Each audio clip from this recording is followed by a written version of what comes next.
ಸಾರಿ ಭಗವಂತ, ಏನೋ ನೋವಿತ್ತಲ್ಲ ಮನಸ್ಸಲ್ಲಿ, ಅದಕ್ಕೆ ಅವಳ ಹತ್ರ ಸ್ವಲ್ಪ ಜೋರಾಗಿ ಮಾತಾಡ್ಬಿಟ್ಟೆ. ಶಿವಪ್ರಸಾದ್, ನೋವಲ್ಲಿ, ದುಃಖದಲ್ಲಿ, ಆತಂಕದಲ್ಲಿ, ಅವಸರದಲ್ಲಿ, ಆವೇಶದಲ್ಲಿ, ಆವೇಗದಲ್ಲಿ ತೆಗೆದುಕೊಂಡಂತ ನಿರ್ಧಾರ ನಿಮ್ಮದಾಗಿರಲ್ಲ. ಆ ಆತ್ಮಹತ್ಯೆಯ ನಿರ್ಧಾರ ತಗೊಂಡಲ್ಲ ಆ ಹುಡುಗನ ರೀತಿ. ನೀನ್ ಹೇಗೆ ಲೋಕಾರೂಢಿ ಅಂತ ಹೇಳಿದ್ಯೋ ಹಾಗೆ ಲೋಕದಲ್ಲೆಲ್ಲ ಇಂತಹ ಸಂದರ್ಭದಲ್ಲಿ ಹೇಗೆ ನಿರ್ಧಾರ ತಗೊಳ್ತಾರೋ ಅವನು ಕೂಡ ಹಾಗೆ ತಗೊಂಡ.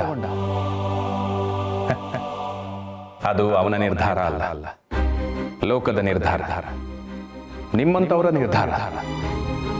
ಅವನ ಸಾವಿಗೆ ನೀವು ಕೂಡ ಒಂದು ರೀತಿಯ ಕಾರಣನಾಗ್ತೀರಾ. ಇದೇನು ಭಗವಂತ ಹೀಗೆ ಹೇಳ್ತಾ ಇದೆಯಾ? ಅವನ ಸಾವಿಗೆ ನಾವು ಕಾರಣನಾ? ಅಲ್ಲ, ನೀನ್ ಸಾಯಿ ಅಂತ ನಾವೇನು ಅವ್ನಿಗೆ ಹೇಳಿದ್ವಾ? ಆದ್ರೆ ಇಂತಹ ಸಂದರ್ಭದಲ್ಲಿ ಹೇಗೆ ಬದುಕಬೇಕು ಅಂತಾನೂ ಹೇಳಿಲ್ವಲ್ಲ ಶಿವಪ್ರಸಾದ್. ಯುದ್ಧದಲ್ಲಿ ಸಾವಿಗೆ ಹೆದರಬಾರದು ಅಂತ ಹೇಳ್ತಾರೆ. ಆದ್ರೆ ಜೀವನ ಅನ್ನೋ ಯುದ್ಧದಲ್ಲಿ ಸಾವಿಗೆ ಯಾರು ಹೆದರ್ತಾನೋ ಅವನು ಬದುಕ್ತಾನೆ. ಯಾರು ಹೆದರೋದಿಲ್ವೋ ಅವನು ಈ ರೀತಿ ಸಾಯ್ತಾನೆ. ಇಂತಹ ಸಂದರ್ಭವನ್ನ ಎದುರಿಸ್ತಾ ಇರೋರಿಗೆ ನಾನು ಹೇಳೋದಿಷ್ಟೇ, ನಿಮ್ಮ ವ್ಯಕ್ತಿತ್ವ ವರ್ಚಸ್ಸಿಗೆ ಆರೋಪ ಹೊರಿಸಿ ನಿಮಗೆ ಯಾರಾದ್ರೂ ಬೆದರಿಕೆ ಹಾಕ್ತಾ ಇದ್ರೆ ಅಥವಾ ಸಾಮಾಜಿಕ ಜಾಲತಾಣಗಳಲ್ಲಿ ನಿಮ್ಮ ಖಾಸಗಿ ದೃಶ್ಯಗಳನ್ನ ಹರಿಬಿಡ್ತೀವಿ ಅಂತ ಬೆದರಿಸಿದ್ರೆ ಹೆದರ್ಕೋಬೇಡಿ, ಎದುರಿಸಿ. ಈ ಜಗತ್ತಿನಲ್ಲಿ ಒಬ್ಬ ಮನುಷ್ಯನಿಗೆ ಸಾವನ್ನು ಮೀರಿ ಆಗುವಂತಹ ಯಾವ ಪ್ರಕ್ರಿಯೆಯೂ ಇಲ್ಲ. ಹಾಗಾಗಿ ಉಸಿರನ್ನು ಉಳಿಸಿಕೊಳ್ಳುವ ಸಲುವಾಗಿ ಹೋರಾಡಬೇಕು. ಅಲ್ಲಿ ಧೈರ್ಯ ಬಂಡ ಧೈರ್ಯವಾಗಿ ಬದಲಾದರೂ ಚಿಂತೆ ಇಲ್ಲ. ಅವಮಾನವಾದರೂ ಸರಿ, ಉಸಿರಿದ್ದರೆ ಹೋರಾಡಿ ನಿರೂಪಿಸಬಹುದು. ತಪ್ಪಿದ್ದರೆ ತಿದ್ದುಕೊಳ್ಳಬಹುದು. ಆದರೆ ಉಸಿರು ಹೋದರೆ ನೀವೊಬ್ಬರೇ ಹೋಗುವುದಿಲ್ಲ. ನಿಮ್ಮ ಜೊತೆಗೆ ನಿಮ್ಮನ್ನು ನಂಬಿದವರು, ನಿಮ್ಮನ್ನು ಪ್ರೀತಿಸಿದವರು, ನಿಮ್ಮ ಜೊತೆಗೆ ಕಷ್ಟ ಸುಖ ಹಂಚಿಕೊಂಡವರು, ಇವರೆಲ್ಲರನ್ನೂ ನೀವು ಸಾಯಿಸಿ ಬಿಡುತ್ತೀರಾ. ಆತ್ಮಹತ್ಯೆಯೇ ಮಹಾಪಾಪ. ಜೊತೆಗೆ ಕೊಲೆಗಳನ್ನು ಮಾಡಿದ ಪಾಪವನ್ನು ನಿಮ್ಮ ಕರ್ಮಫಲಕ್ಕೆ ಸೇರಿಸಿಕೊಳ್ಳುತ್ತೀರಾ. ಒಂದು ಕ್ಷಣ ಧೈರ್ಯ ತಗೊಂಡು ಆಗಿದ್ದಾಗೋಗ್ಲಿ ಅಂತ ಛಲದಿಂದ ಬದುಕಿದ್ರೆ ಉಸಿರು ಉಳಿಯುತ್ತೆ. ಆಗ ಹೋರಾಡಬಹುದು, ಸಾಯೋ ತನಕ ಹೋರಾಡಬಹುದು. ಆದ್ರೆ ಸಾವಿನ ಜೊತೆಗೆ ಹೋರಾಡೋ ಕೆಲಸ ಯಾಕೆ? ಎಷ್ಟು ಚೆನ್ನಾಗಿ ಹೇಳಿದೆ ಭಗವಂತ. ಆದರೆ ಭಗವಂತ, ನನಗೊಂದು ಡೌಟು. ಪಾಪ ಆ ಹುಡುಗ ಏನೂ ತಪ್ಪು ಮಾಡಿರಲಿಲ್ಲ, ಆದರೂ ಅವನಿಷ್ಟು ಬೇಗ ಯಾಕೆ ಭಗವಂತ ಅವನಿಷ್ಟು ಬೇಗ ಯಾಕೆ ಸತ್ತ ಅಂತ ಪ್ರಶ್ನೆ ಕೇಳಿದೆ. ಉತ್ತರ ಕೊಡದೆ ಹೊರಟೋದ್ಯಾ? ಅಂದರೆ ಈ ಫ್ರಾಡ್ಗಳನ್ನ ನಂಬಿದ್ದೇ ಅವನ ತಪ್ಪ? ಇಲ್ಲ, ನಮ್ಮ ಮನೆಯವ್ರಿಗೆ ಇದ್ರ ಬಗ್ಗೆ ಒಂದು ಎಚ್ಚರಿಕೆ ಕೊಡಬೇಕು.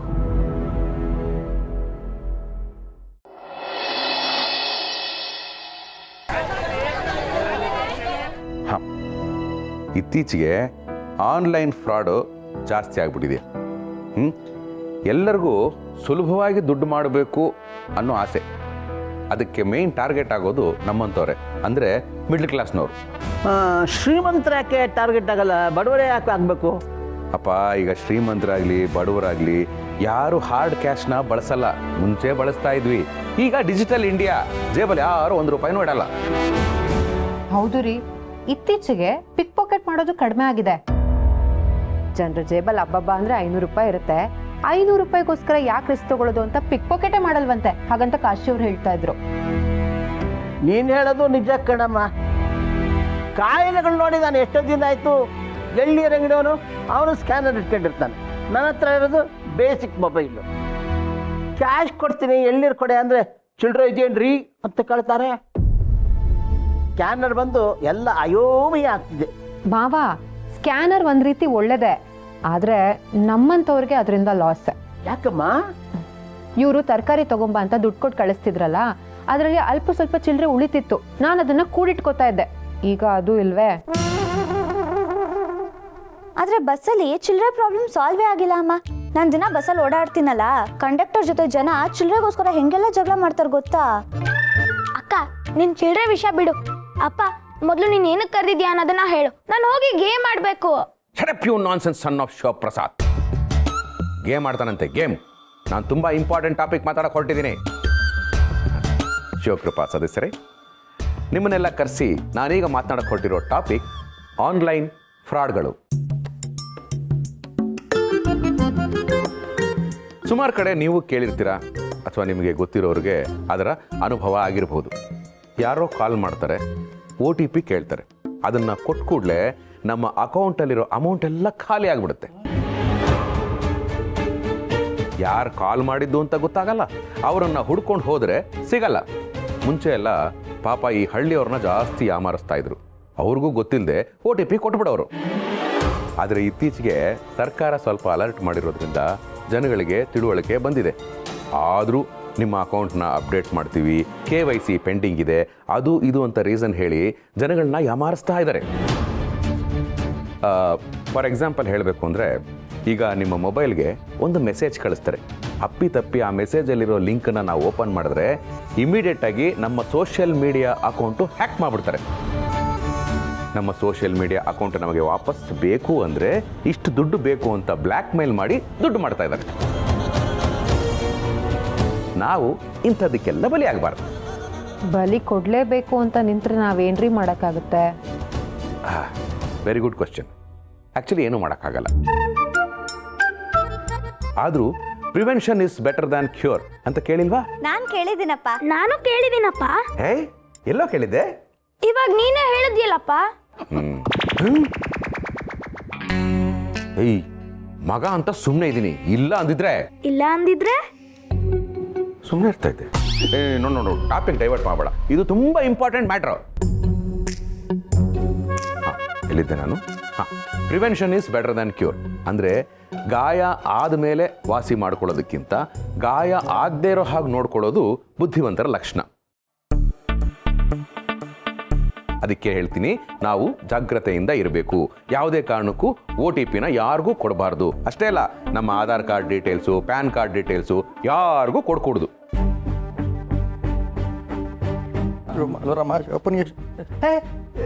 ಶಿವಪ್ನೆ, ನೀನಲ್ಲಿ ಬಾಬು ಅವರೇ, ಯಾಕೆ ಹೀಗೆ ಕೇಳ್ತಿದ್ದೀರಾ? ನಮ್ಮನೇಲಲ್ದೆ ಇವ್ರು ಇನ್ನೆಲ್ಲಿರ್ತಾರೆ? ಅದಲ್ಲ ಅದಕ್ಕೆ ಅದು ಬೇಗ ಡಿಸ್ಚಾರ್ಜ್ಗಳಾಗೋಯ್ತು. ಏನು ಶಿವಪ್ನೆ, ಬೈಕೆಲ್ಲ ಚೆನ್ನಾಗಿದೆಯಾ? ಅಂಕಲ್, ನಮ್ಮಪ್ಪ ಚೆನ್ನಾಗೇ ಇದ್ದಾರೆ. ಯಾಕೆ ಹಿಂಗೆ ಕೇಳ್ತಾ ಇದ್ದೀರಾ? ಅದು ಕಾಶಿಯವರು ಶಿವಪ್ಪನ ಆಕ್ಸಿಡೆಂಟ್ ಆಗ್ಬಿಟ್ಟವೆ ಅಂತ ಸೋಷಿಯಲ್ ಮೀಡಿಯಾಗಳಲ್ಲಿ ಮೆಸೇಜ್ಗಳು ಹಾಕ್ಬಿಟ್ಟು 10,000 ರೂಪಾಯಿ ದುಡ್ಡುಗಳು ಕೇಳಿದ್ರು. ಅದಕ್ಕೆ ದುಡ್ಡುಗಳನ್ನ ಕಳಿಸ್ಬಿಟ್ಟು ಶಿವಪ್ಪ ನೋಡೋಕ್ಕೆ ಅಂತ ಎದ್ದು ಬಿದ್ದು ಓಡ್ ಬಂದೆ. ಇಲ್ಲಿ ನೋಡ್ರೆ ಕತೆಗಳೇ ಉಲ್ಟಾ ಪಲ್ಟಾ ಆಗ್ಬಿಟ್ಟಿದೆ.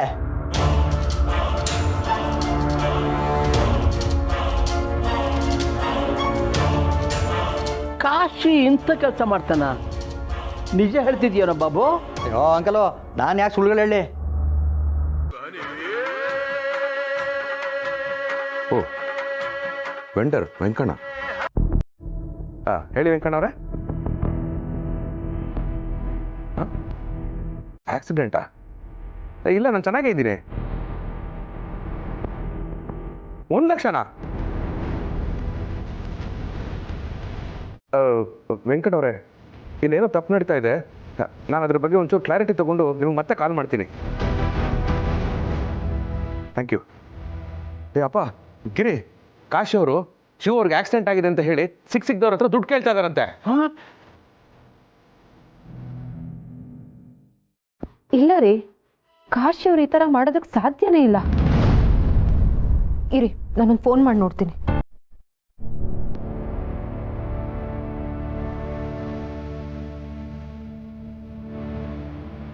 ರೀ, ಕಾಶಿ ಅವ್ರ ಫೋನ್ ತೆಗಿತಿಲ್ಲ. ಅಮ್ಮ, ಚಿಕ್ಕಮ್ಮಂಗೆ ಮಾಡಿ ನೋಡು. The number you're calling is switched off. Switch off ಬರ್ತಿದೆ. ದೇವ್ರೆ ದೇವ್ರೆ, ಏನಾಗ್ತಿದ್ಯಪ್ಪ ಇಲ್ಲಿ? ಹಲೋ, ಯಾರು? ಸರ್ ನಮಸ್ಕಾರ. ಶಿವಪ್ರಸಾದ್ ಸರ್ ನಾವು ವಿಶ್ವನಾಥ್ ಅವರಲ್ಲ ಸರ್? ನಾನೇ. ನೀವು?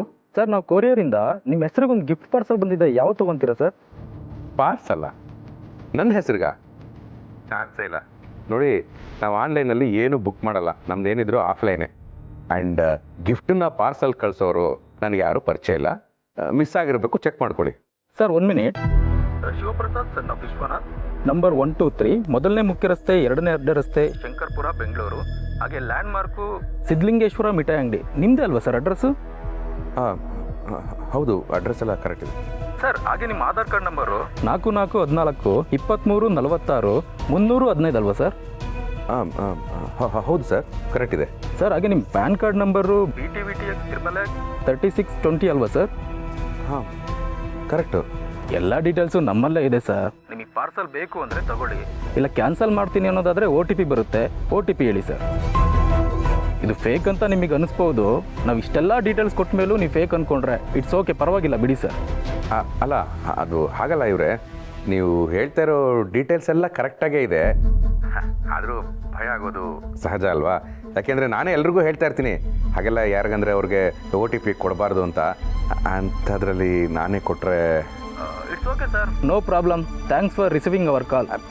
ಹಲೋ ಇರಿ. ಗಿಫ್ಟ್ ಅಂದ್ರಲ್ಲ, ಆ ಪಾರ್ಸಲ್ಲು ದೊಡ್ಡದಾ ಅಥವಾ ಚಿಕ್ಕದಾ? ತುಂಬ ದೊಡ್ಡ ಪಾರ್ಸಲ್ಲೇ ಸರ್, ಅಂಡ್ ಆಲ್ರೆಡಿ ಪೇ ಕೂಡ ಆಗಿದೆ. ತುಂಬ ದೊಡ್ಡ ಗಿಫ್ಟೇ ಇರಬೇಕು ಅನ್ಸುತ್ತೆ ಸರ್. ಪ್ಯಾಕು ಕೂಡ ತುಂಬ ದೊಡ್ಡದಾಗಿದೆ. ನನ್ನ ಆಧಾರ್ ಪ್ಯಾನ್ ನಂಬರ್ ಎಲ್ಲ ಕರೆಕ್ಟಾಗಿ ಯಾರೋ ಕೊಟ್ಟಿದ್ದಾರೆ ಅಂದರೆ ಯಾರೋ ನಮ್ಮ ಕಡೆಯವರೇ ಇರಬೇಕು. ವೆಲ್, ನನ್ನ ಅಕೌಂಟ್ದು ಲಾಸ್ಟ್ 4 ನಂಬರ್ ಹೇಳಿ ಸರ್. ನಿಮ್ಮ ಅಕೌಂಟ್ ನಂಬರ್ ತೊಗೊಂಡು ನಾವೇನು ಸರ್ ಮಾಡೋದು? ಅದಕ್ಕೂ ನಾವು ಕೇಳ್ತಿರೋ ಪ್ರಶ್ನೆಗೂ ಸಂಬಂಧನೇ ಇಲ್ಲ. ಇದು ಜಸ್ಟ್ ಪಾರ್ಸಲ್ ಬೇಕೋ ಬೇಡವಾ ಅನ್ನೋ ಕಾಲ್ ಅಷ್ಟೇ ಸರ್. ಬೇಕು ಅಂದರೆ ತಗೊಳ್ಳಿ, ಇಲ್ಲಾಂದರೆ ಬಿಡಿ ಸರ್, ಪರವಾಗಿಲ್ಲ. ಇರಿ ತಾಳ್ಮೆ ಸರ್. ನೀವೇನಾದರೂ ನನ್ನ ಬ್ಯಾಂಕ್ ಡೀಟೇಲ್ಸ್ ಬಗ್ಗೆ ಕೇಳಿದ್ದಿದ್ರೆ ಅಥವಾ ಹೇಳಿದ್ದಿದ್ರೆ ನೀವು ಫ್ರಾಡು ಅಂತ ನಾನು ಕನ್ವಿನ್ಸ್ ಆಗಿಬಿಡ್ತಾ ಇದ್ದೆ.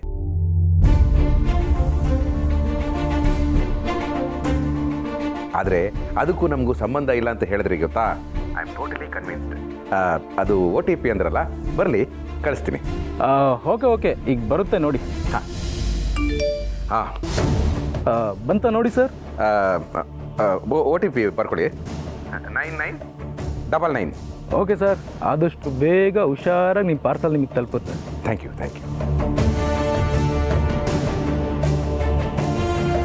ಇದು ಯಾವುದೋ ಪಾರ್ಸಲ್ದು ಸಾರ್ಟ್ ಔಟ್ ಆಯಿತು, ಆದರೆ ಕಾಶಿ ದುಡ್ಡು ಈ ವಿಷಯ ಸಾರ್ಟ್ ಔಟ್ ಆಗಿಲ್ವೇ? ಗಿರಿ, ನೀನು ಗೌರಿ ಮನೆಗೆ ಹೋಗು, ನಾನು ಸ್ಟೇಷನ್ಗೆ ಹೋಗಿ ಕಾಶಿ ಅವ್ರ ಹತ್ರ ಡೈರೆಕ್ಟಾಗಿ ವಿಚಾರಿಸ್ತೀನಿ. ಅಪ್ಪ, ನಾವು ಹೋಗಿ ಬರ್ತೀವಿ, ಹುಷಾರು. ಬರ್ತೀವಿ, ನಡಿಯಪ್ಪಾಜಿ. ಹುಷಾರು ರೀ.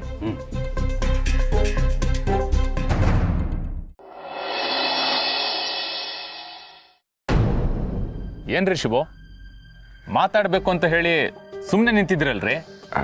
ಅದು ಸರ್, ಕಾಶಿ ಅವ್ರ ಬಗ್ಗೆ ವಿಚಾರಿಸ್ಬೇಕಾಗಿತ್ತು. ಕಾಶಿ ಟ್ರಾನ್ಸ್ಫರ್ ತಗೊಳ್ಳೋ ವಿಷಯ ನಿಮಗೂ ಗೊತ್ತಾಗೋಯ್ತಾ? ಮತ್ತೆ ಯಾರಿಗೂ ಹೇಳಬೇಡಿ ಅಂದಿದ್ನಲ್ಲ. ಟ್ರಾನ್ಸ್ಫರಾ? ಸರ್, ನನಗೆ ಈ ವಿಷಯನೇ ಗೊತ್ತಿಲ್ಲ. ಆ್ಯಕ್ಚುಲಿ ನಾನು ಬಂದಿದ್ದು ಬೇರೆ ವಿಷಯಕ್ಕೆ. ಬೇರೆನಾ? ಅದು ಸರ್, ಕಾಶಿ ಅವರು ಸೋಷಿಯಲ್ ಮೀಡಿಯಾದಲ್ಲಿ ನನಗೆ ಆಕ್ಸಿಡೆಂಟ್ ಆಗಿದೆ ಅಂತ ಹೇಳಿ ನನಗೆ ಗೊತ್ತಿರೋರ ಹತ್ರ ದುಡ್ಡಿಸ್ಕೊಳ್ತಾ ಇದ್ದಾರಂತೆ. ಫೋನ್ ಮಾಡಿದ್ವಿ, ಫೋನೇ ತೆಗಿತಾ ಇಲ್ಲ. ಅದಕ್ಕೆ ಏನಾಗಿರ್ಬೋದು ಅಂತ ನಿಮ್ಮ ಹತ್ರ ಕೇಳೋಣ ಅಂತ ಬಂದೆ.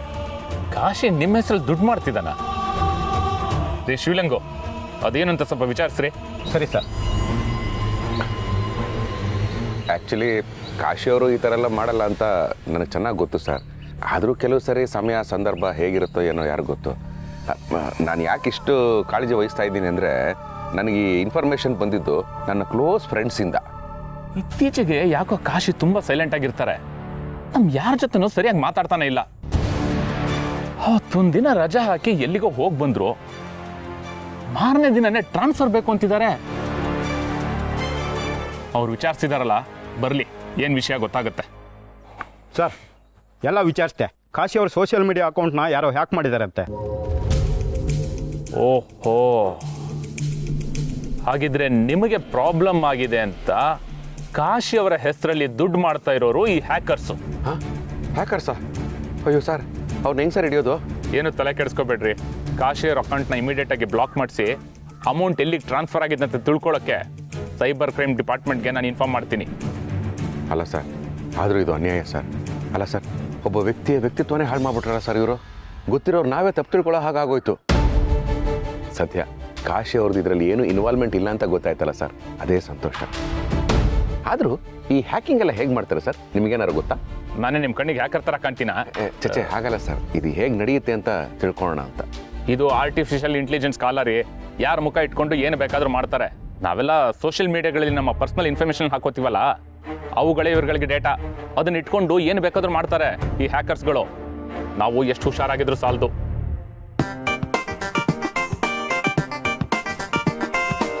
ಕಾಶಿನೇ ಫೋನ್ ಮಾಡ್ತಿದ್ದಾನೆ.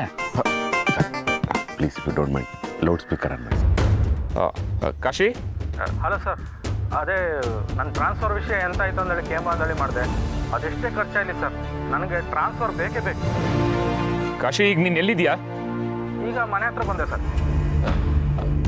ಕಾಶಿ, ಒಂದು ನಿಮಿಷ. ನಿಂಗೆ ತುಂಬ ಬೇಕಾದವರು ನನ್ನ ಜೊತೆ ಇದ್ದಾರೆ. ಅವರೇನೋ ಮಾತಾಡ್ಬೇಕಂತ ಕೊಡ್ತೀನಿ, ಒಂದು ನಿಮಿಷ. ಹಲೋ ಕಾಶಿ ಅವರೇ, ನಾನು ರೇ ಶಿವಪ್ರಸಾದ್. ಏನು ರೀ ನಿಮ್ಮ ಪ್ರಾಬ್ಲಮ್ಮು? ಯಾಕ್ರಿ ಫೋನ್ ತೆಗಿತಾ ಇಲ್ಲ? ಹಲೋ, ಮಾತಾಡ್ರಿ. ಹಲೋ ಹಲೋ ಸರ್, ನೋಡಿ ಸರ್, ಮಾತಾಡ್ತಾ ಇದ್ರು ಬೇಕು ಅಂತ ಫೋನ್ ಕಟ್ ಮಾಡ್ತಾರೆ. ಏನು ಮೇಜರ್ ಪ್ರಾಬ್ಲಮ್ ಆಗಿರ್ಬೇಕು ಸರ್. ಈಗ ಏನು ಸರ್ ಮಾಡೋದು?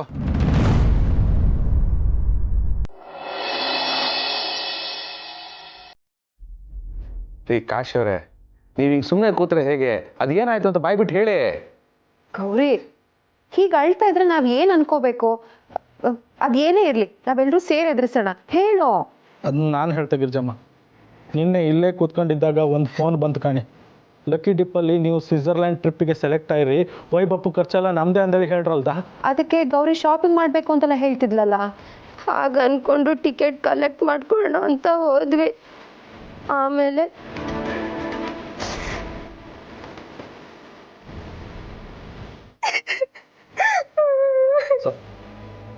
ತೋರಿ, ದಯವಿಟ್ಟು ಅಳೋದು ನಿಲ್ಲಿಸು. ಏನಾಯ್ತು ಅಂತ ಹೇಳು. ಆ ಘಟನೆ ನೆನೆಸ್ಕೊಂಡ್ರೆ ಈಗಳು ರಕ್ತ ಕುದಿತು ಶಿವರೇ. ಒಳಗೆ ಹೋಗೋವರೆಗೂ ಬನ್ನಿ ಸರ್, ಬನ್ನಿ ಮೇಡಮ್ ಅಂದೇಳಿ ಕರ್ಕೊಂಡು ಹೋದ್ರು. ಆ ಬಿಲ್ಡಿಂಗ್ ಒಂಥರ ಒಳಗೆ ಹೋದ್ರೆ ವಾಪಸ್ ಹ್ಯಾಂಗ್ ಬಪ್ಪುದಂದೇಳಿ ಗೊತ್ತಾತಿಲ್ಲ. ಆ ಜಾಗಕ್ಕೆ ಕರ್ಕೊಂಡು ಹೋಗಿ ನಮ್ಮನ್ನು ಹೆದರಿಸಿ ಬೆದರಿಸಿ ಒಡವೆ, ATM ಕಾರ್ಡು ಎಲ್ಲ ಕಿತ್ಕೊಂಡ್ರು ಮಾತ್ರ. ಅಷ್ಟೇ ಅಲ್ಲ, ನನ್ನ ಮೊಬೈಲ್ ತಗೊಂಡು ನನ್ನ ಅಕೌಂಟಲ್ಲಿ ದುಡ್ಡೆಲ್ಲ ಟ್ರಾನ್ಸ್ಫರ್ ಮಾಡಿಸ್ಕೊಂಡ್ಬಿಟ್ರು.